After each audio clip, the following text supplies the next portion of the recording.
muchos científicos y científicas posicionan este mensaje de que ya no hay vuelta atrás sobre las comunicaciones y que definitivamente si no nos ponemos las pilas a discutir sobre estos temas, nos vamos a quedar atrás no solamente en el conocimiento, sino también en derechos. Así que es una discusión urgente, es una discusión que tenemos que dar la batalla y como lo dijo Jennifer, uno de los principales mensajes que yo quiero dejar a través de mi exposición, que será bastante corta, es que la Internet o el espacio digital es un espacio donde se disputa poder. Y por lo tanto, nosotras como agentes de cambio, como personas que apostamos por la justicia social y por diferentes formas de cambios a nivel social y a nivel económico, a nivel político, personal, no podemos dejar esta dimensión de lado. Así que me gustaría empezar mi exposición y ahí no sé si me dan permisito de compartir pantalla, por favor. Pero voy a empezar con una pregunta y me gustaría que la pongan en el chat o puedan tomar la palabra, puedan levantar la mano. Esto es rapidito, 1 minuto. ¿Qué es lo primero que se acuerdan de la primera vez que ustedes conocieron Internet? ¿De qué se acuerdan? Así que pueden ponérmelo por el chat o me lo pueden decir. Pueden decírmelo en una palabra. ¿Qué es lo primerito que se acuerdan? Luis H. dice que juegos, videojuegos, me imagino.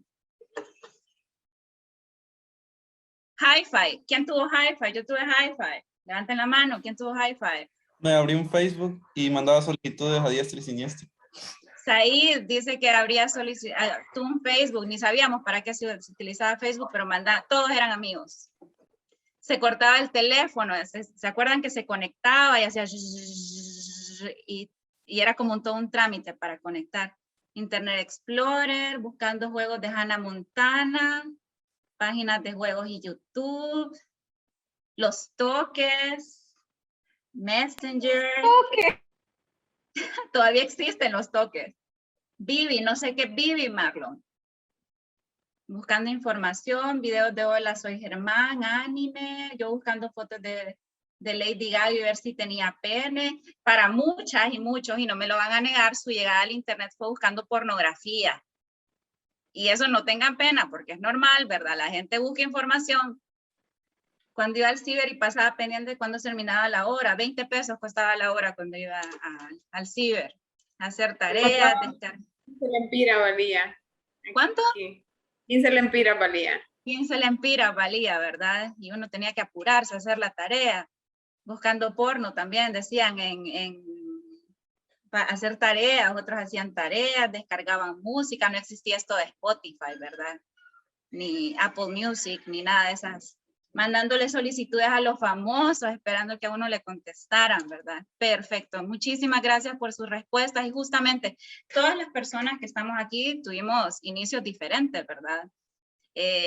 Algunos nos escondíamos, algunos les pedíamos pisto a los papás, otros ahorrábamos ahí de la merienda o del colegio, y muchas y muchos no sabíamos específicamente para qué servía.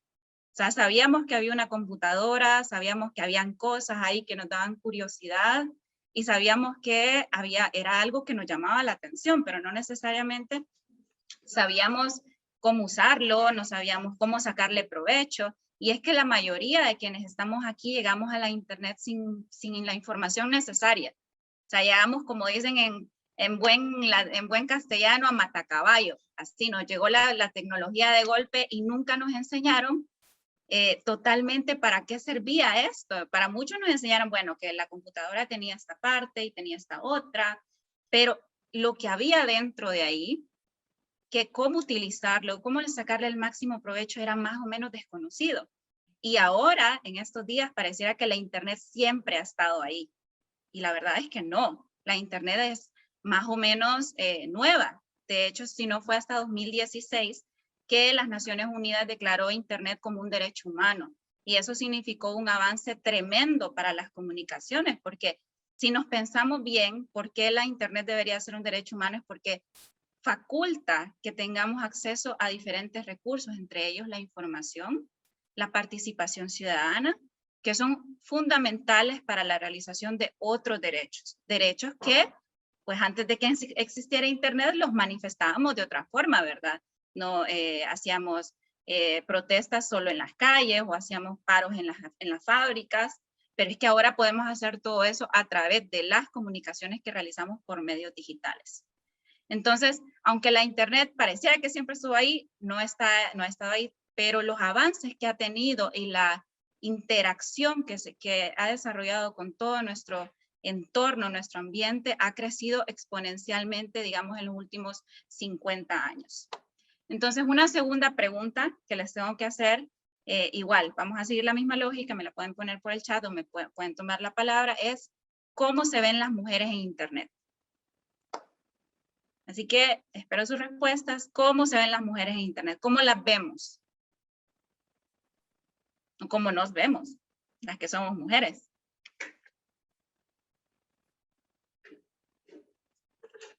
A ver. Photoshopeadas, dice Excel. Tania. Y la comercialización que se da por el internet. Ajá, muy comercializada, ¿verdad? Como producto de consumo. Nudes por todos lados. Fotos desnudas por todos lados, cosificadas, hipersexualizadas. Hay mucho blanqueamiento, correcto, sexualizadas. Ok, estereotipos de belleza occidental. A nivel de enlace de apps como OnlyFans, por ejemplo, claro. Consumo por la masculinidad hegemónica. Bien, bien, gracias por sus respuestas. En efecto, entonces, en la discusión de por qué el feminismo tiene que meter las narices también con las comunicaciones digitales o con el activismo digital, es justamente porque la internet, al convertirse parte tan integral de nuestras vidas, arrastra consigo lo que nosotras ya vivíamos fuera de internet. Y es todo el patriarcado, todo el machismo, toda la discriminación que por siglos hemos sufrido, hemos combatido, hemos peleado para que no exista. Entonces es importante entender que la internet, si bien es cierto, existe una lucha por la neutralidad en términos técnicos de cómo debe funcionar la internet por sí misma no es neutral y arrastra consigo patrones de discriminación y patriarcado que afectan profundamente la vida de las mujeres en todas las formas que ustedes han puesto, sexualizándolas, discriminándolas, acosándolas, exponiéndolas, degradándolas, y por eso es que es un llamado también para nosotras como activistas feministas luchar y disputar el poder que existe en la internet, que de forma que la internet pueda ser no solo una internet que respete los derechos humanos y garantice los derechos humanos, sino también que no reproduzca patrones de discriminación y de violencia contra las mujeres o contra cualquier otro grupo que ha sido históricamente discriminado.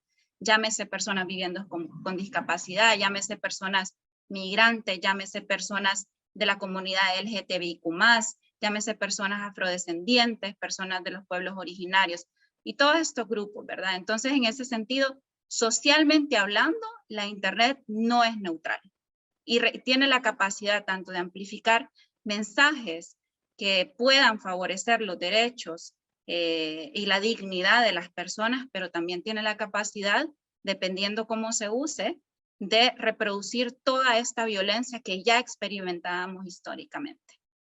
Entonces, con esta introducción me gustaría ya pasar a la exposición que tengo lista para ustedes.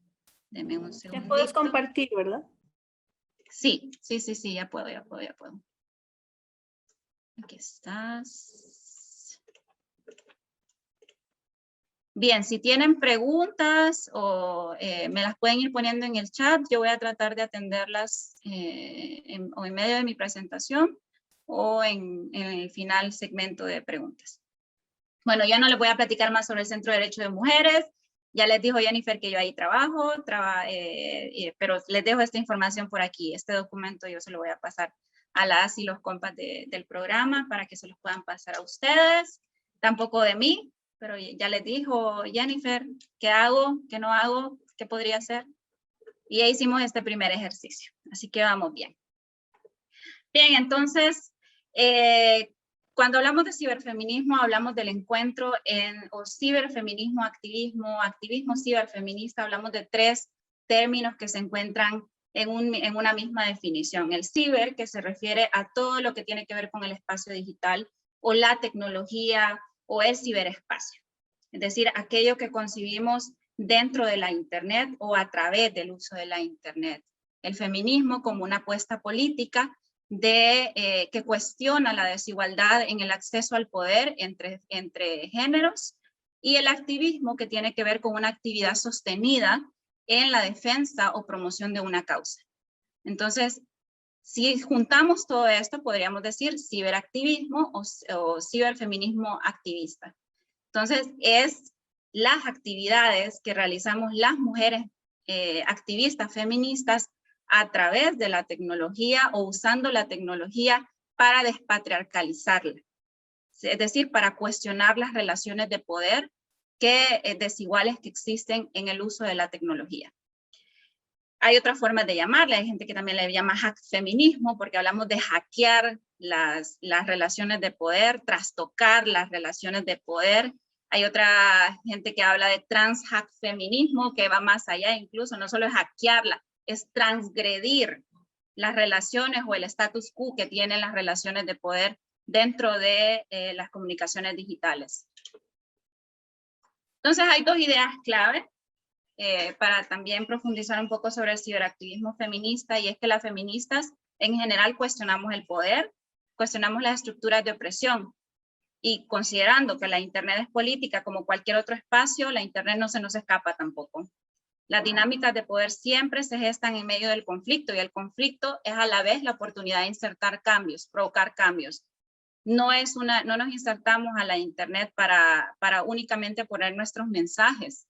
De hecho, eso no es ciberactivismo, eso es usar la tecnología para potenciar nuestras causas. Pero cuando cuestionamos, por ejemplo, si la Internet podría funcionar diferente, quiénes poseen Internet, qué papel juegan las empresas como Facebook, como Twitter, como Google, y estos gigantes monstruos de las comunicaciones, qué papel jugamos las usuarias o los usuarios cuando usamos las comunicaciones, entonces hacemos ciberactivismo o ciberactivismo feminista.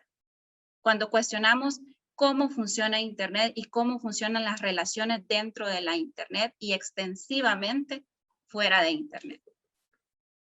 Entonces, había puesto esta imagen, la voy a buscar por acá porque me parece que está más bonita acá. No sé si se ve con un poquito más de detalle. Se ve más clara acá, sí. Listo, entonces, como ustedes saben, el poder es una cuestión también de identificar quiénes tienen el poder, los actores o las actoras que tienen el poder. Entonces, cuando pensamos en Internet, normalmente es un poco difícil, y hablo por mi propia experiencia en realidad, identificar qué es Internet o dónde está Internet o cómo funciona esta vaina, pues porque normalmente queda como muy en abstracto, ¿verdad? Unos piensan en el paquete claro, en el paquetivo, es natural porque eso es lo que nos han enseñado. Unos piensan pues que podría ser la línea del teléfono o una antena, pero en realidad el ecosistema de Internet y por lo tanto cómo funciona en el poder podría entenderse mejor si visualizamos en forma de capas. Entonces, hay 3 capas importantes que tenemos que tener en cuenta a la hora de pensar en Internet.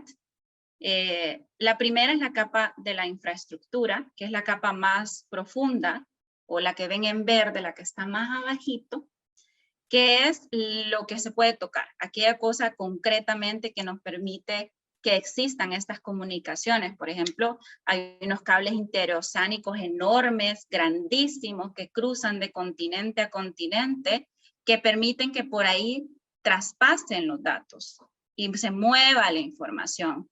También tenemos satélites, también tenemos sistemas inalámbricos como las antenas, que quizás es lo que vemos más concretamente. Tenemos cables terrestres que no son muy comunes, pero que sí, al menos a nivel macro, no son tan comunes, pero por ejemplo, cuando nos llegan a hacer la instalación a nuestras casas de Internet, ven que se deriva un cable de los postes, ¿verdad? Esos son cables terrestres. Y bueno, diferentes infraestructuras que son instaladas por las empresas, ¿verdad? Tanto como cable operadoras, como por los mismos gobiernos, las mismas empresas de telecomunicación enormes. Luego tenemos la capa lógica, que la capa lógica son los servicios de raíz o todo lo que en abstracto nos permite codificar mensajes. Esto sería el código. Lo que vemos que son unos y ceros, o cuando hablamos de algoritmos, son fórmulas que están contenidas por nombres, números, protocolos que permiten llevar información de un lado a otro o transformar la que nosotros escribimos, por ejemplo, el mensajito, hola Jennifer, ¿cómo estás? Convertirlo en piececitas o números que al llegar al teléfono de Jennifer tienen sentido. Entonces eso permite que la información viaje. Y luego la última capa, que digamos que sería la capa más superficial, si estuviéramos pensando como un pastel, esta sería como el lustre del queque, donde estamos nosotras. Y donde de repente pasa todo lo que afecta de arriba para abajo.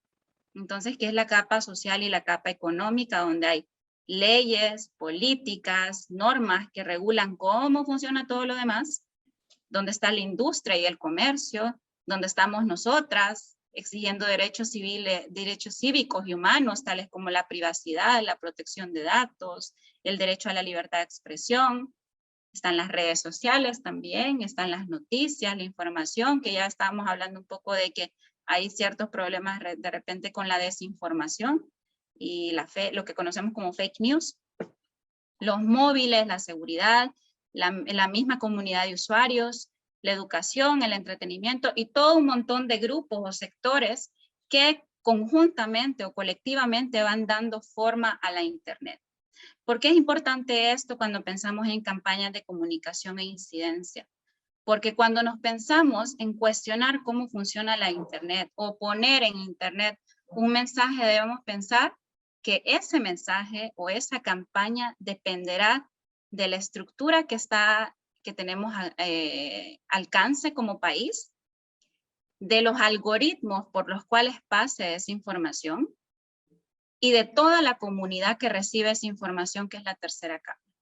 Entonces, la información que ponemos en Internet no viaja de persona a persona sin pasar por todo este ecosistema que les estoy planteando.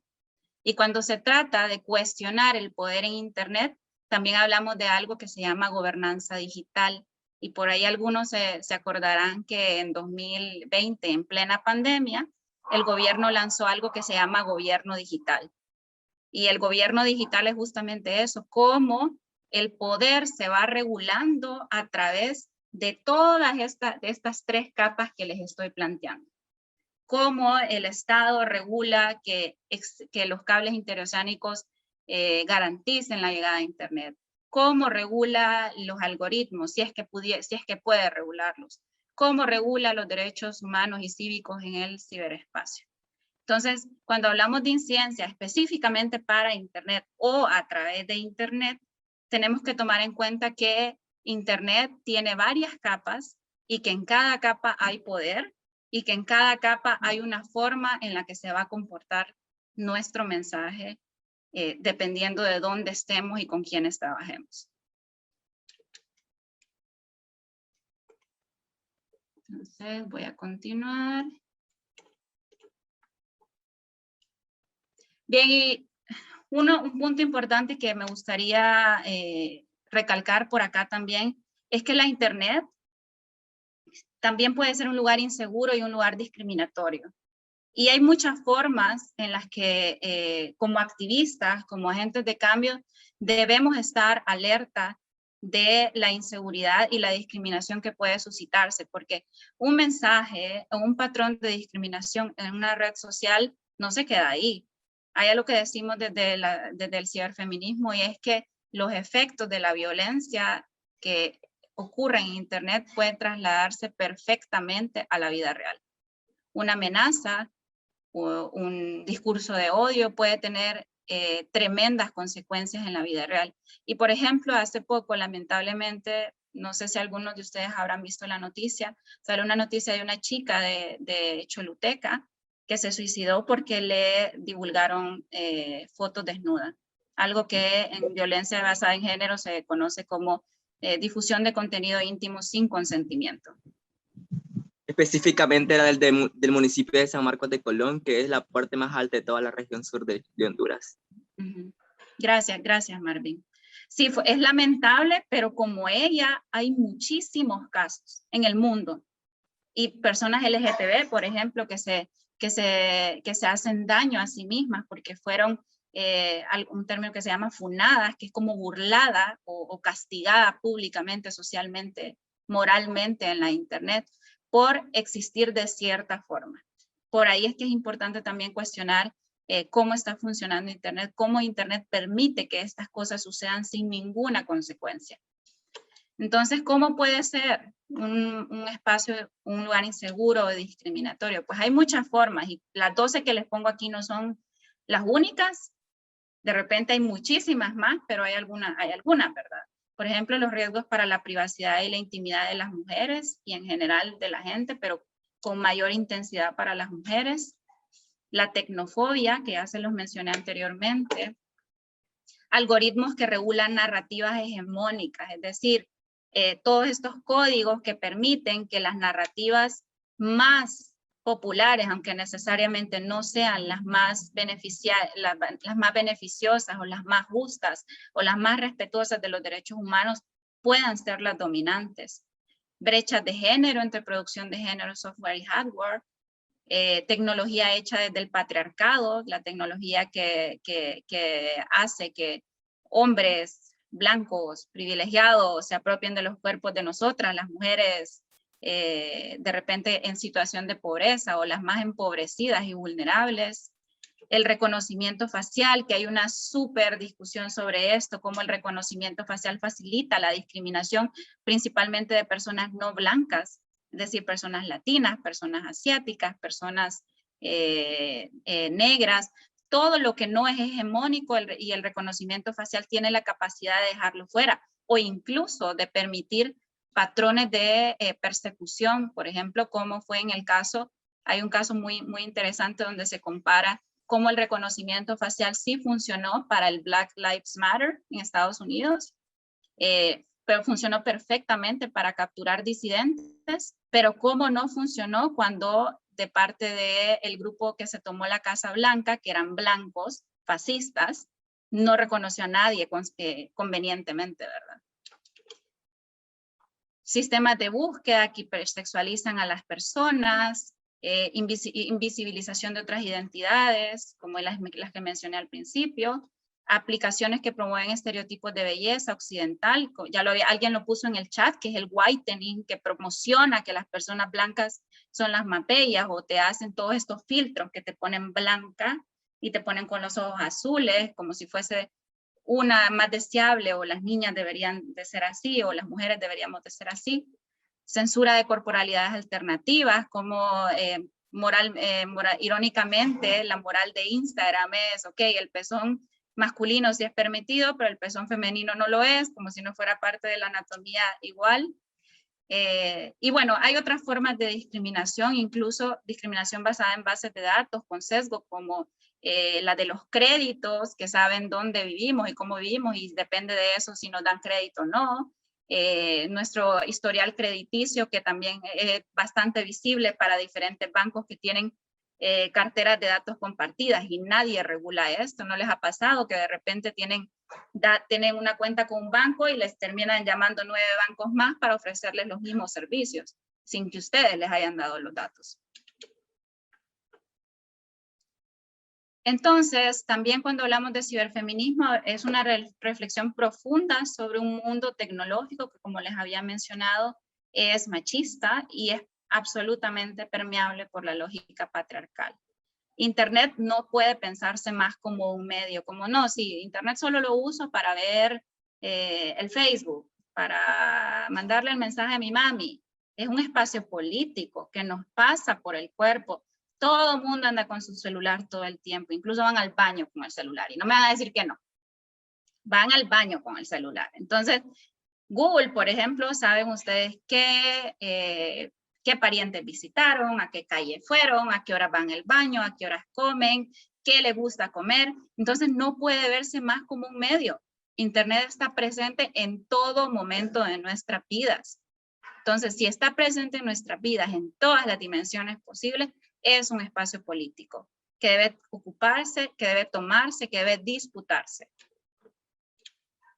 Y lo que les decía es un postulado muy feminista. Internet nos pasa por el cuerpo.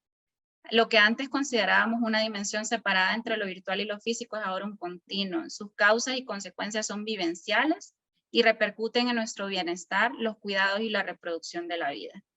Todavía no hay suficiente evidencia, por ejemplo, de qué efectos tiene sobre la vida humana todas las señales que emiten los aparatos con los que estamos rodeadas, el Wi-Fi, los routers, nuestros propios celulares. Pero sí sabemos que, por ejemplo, un celular puede calcular cuántos pasos damos, puede calcular el ritmo de nuestro corazón.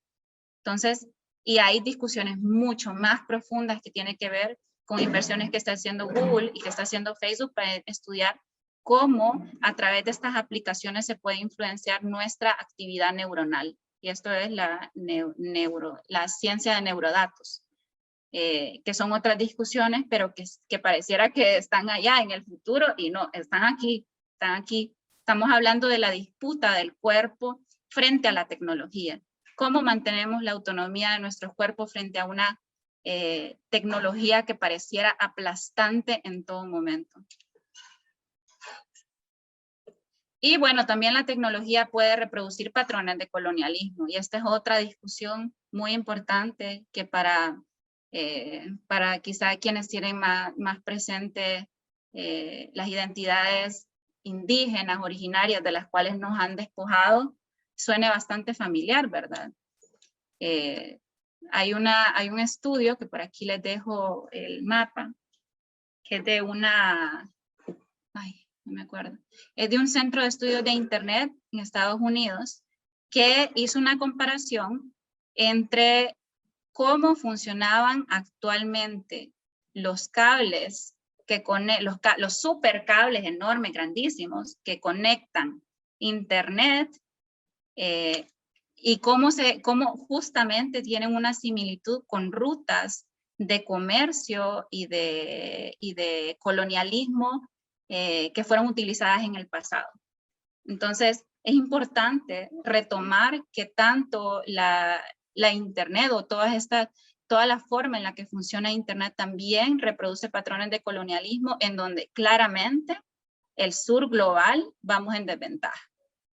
Y vamos en desventaja no solo por la propiedad de la infraestructura o de la primera capa que les mostraba, sino también por el desarrollo de las otras capas. El desarrollo de la tecnología misma, de la apropiación de la tecnología misma, el acceso a derechos que tienen que ver con la tecnología. Y no es casualidad que estos países del norte tengan leyes súper proteccionistas y súper decisivas sobre la propiedad de Internet, pero nosotras, en cambio, no tengamos ni siquiera una ley de protección de datos. Y la ley que tenemos sobre... voy sobre tiempo, ¿ya? 3 minutos para cerrar. Ok, para apurarme, ya casi termino. No es casualidad que estas rutas, pues, donde se ubican los cables submarinos, reproduzcan también las rutas coloniales que previamente han servido para saquear países como los nuestros. Y finalmente, que no me voy a detener mucho aquí, pero sí se los voy a dejar, es que nosotras hemos estado y seguiremos ahí. Hay una genealogía feminista que la expone una académica brasileña que se llama Graciela Nathanson, sobre cómo nuestros feminismos han podido incorporarse a la discusión sobre tecnología desde los inicios, criticando fuertemente cómo funciona la Internet, y que ella propone 3 etapas parecidas a lo que decíamos, ¿verdad? De la primera ola, segunda ola, tercera ola del feminismo. Aquí lo promueve como ciberfeminismo 1.0, ciberfeminismo 2.0, que es del siglo XXI, cuando llegan ya las aplicaciones. Y el ciberfeminismo 3.0, que habla sobre una nueva etapa donde ya hablamos de proyectos de resistencia tecnológica radical. Y aquí se posicionan cuestiones como el Internet comunitario y cuestiones como hashtag apaguen Facebook, en el que hablan de Facebook no nos sirve para nada y lo que nos sirve es para hacer daño, apaguémoslo, no sirve. O hagamos nuestras propias redes sociales que no se parezcan a Facebook. Y habla del feminismo, esto es más que todo parecido al transfeminismo que les comentaba. Y finalmente, las luchas son tan diversas como las discusiones sobre los medios, la visión de la subversión y la transgresión dependerá de la ramificación del movimiento. Nuestras campañas, nuestras acciones de incidencia y de comunicación dentro del medio digital van a depender de qué tan radicales querramos ser. Hay gente que se toma las páginas del gobierno y las apaga. Hay gente que sencillamente empieza a trolear a perseguir a las cuentas de redes sociales de funcionarias y funcionarios públicos. Hay gente que es un poco más tranquila y solo intenta de poner sus campañas y que llegan a la cantidad de gente que sea, pero definitivamente siempre es importante tener en cuenta estas tres cosas: los medios que vamos a utilizar, si son redes sociales, si son otros medios más subversivos, qué tan subversivas queremos ser, qué tanto queremos atacar, pues, qué tanto queremos confrontar y qué tanto queremos transgreder. Y de ahí vamos a encontrar nuestra identidad, no solo como ciberfeministas, sino como ciberactivistas. Entonces yo lo dejaría por ahí. Tenía más información que compartir, pero se las dejo por acá abajo para que lo puedan ver sobre nuestra escuelita feminista del CDM. Gracias, Celeste. Qué genial tu participación, que además como que recoge las discusiones que hemos venido teniendo desde ayer en el módulo. Pasamos por los conceptos, hablamos también en la mañana de las radios comunitarias o de la comunicación alternativa desde los territorios, y ahora el espacio virtual del Internet, que es un espacio de disputa, ¿no? Tenemos unos minutitos tal vez para tomar algunos comentarios muy breves, porque ya vamos a continuar con Gerardo Torres, pero se puede esto también mezclar un poquito, porque no está para nada desligado, tiene todo un sentido. Marvin, tenés un comentario, te pediría brevedad, y luego podemos aquí leer un poco también lo que comentaban las y los compas. Adelante. Oye, sí tenía algo que agregar cuando, bueno, es que algo que falta agregar, bueno, que mencionaste, es que yo pienso que la violencia y todas las agresiones que vimos en nuestro diario vivir se colaron a las redes sociales.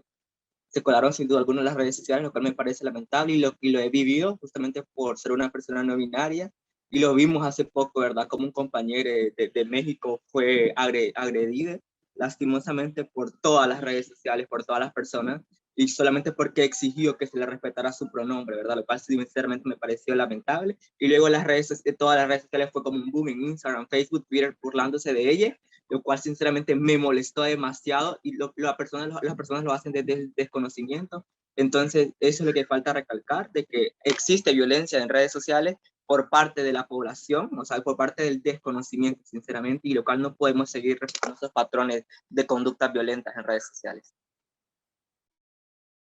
Gracias, Marvin. Sí, es que se reproduce toditito en el espacio virtual. Said, adelante, y luego Ana Verónica, que habías levantado mano. Lo que decía Celeste de que las redes sociales son un espacio en disputa, ¿verdad?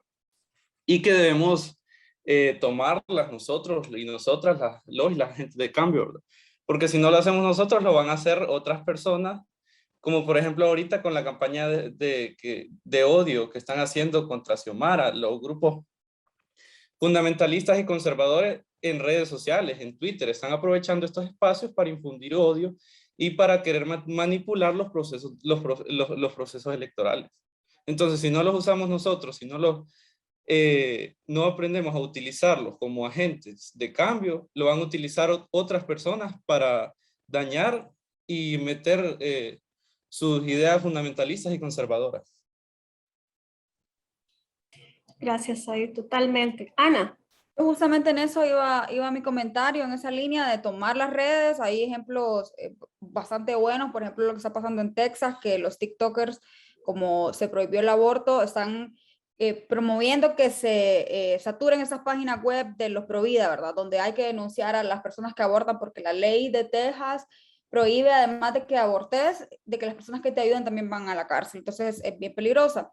Por otro lado, también en la campaña de Donald Trump, se organizaron los TikTokers para comprar todas estas entradas a una de las concentraciones o conseguirlas y al final hacer que no fuera nadie, ¿verdad? Porque hay una forma ahí también de organizarse alrededor de esto y pues hacerle frente a estos discursos de odio. Qué bueno que, ¿quién fue que habló? Cristian.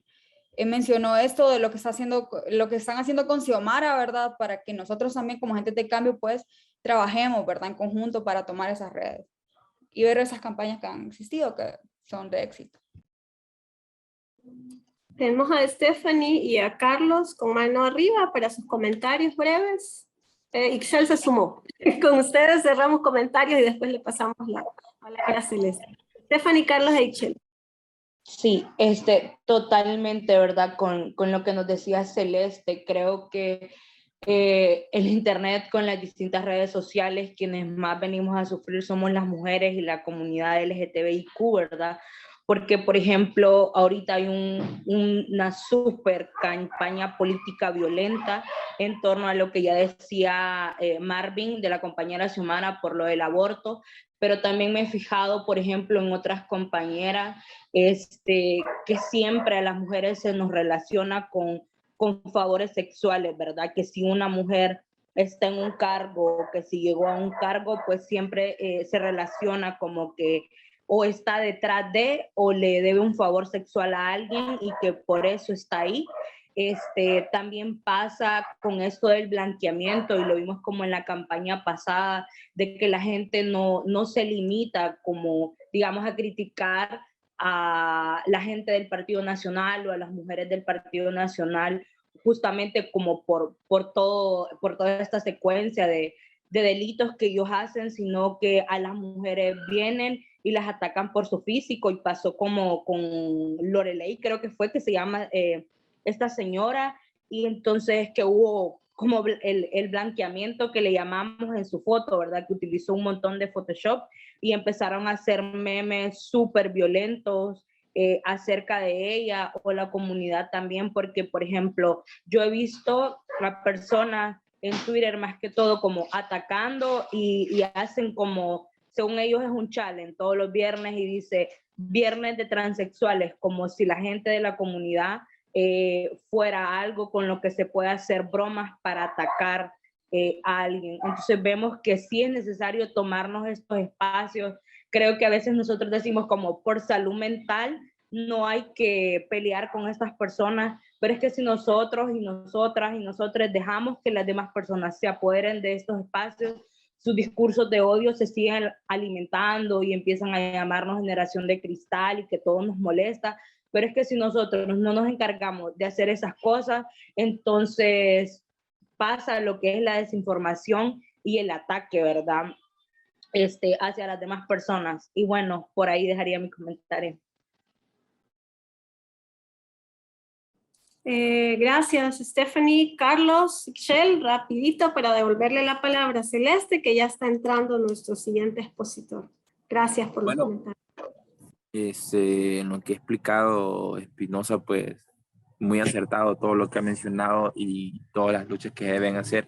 Y muy interesante, ¿va? Como lo plantea, que ya el Internet, englobando todo, ya es político todo, pues, y que esos espacios los debemos de tomar, a pesar de que tenga la idea o nos han creado la idea que por las redes sociales, que por la Internet no se puede crear una política profunda, que dentro de las redes sociales no sabemos más que hablar.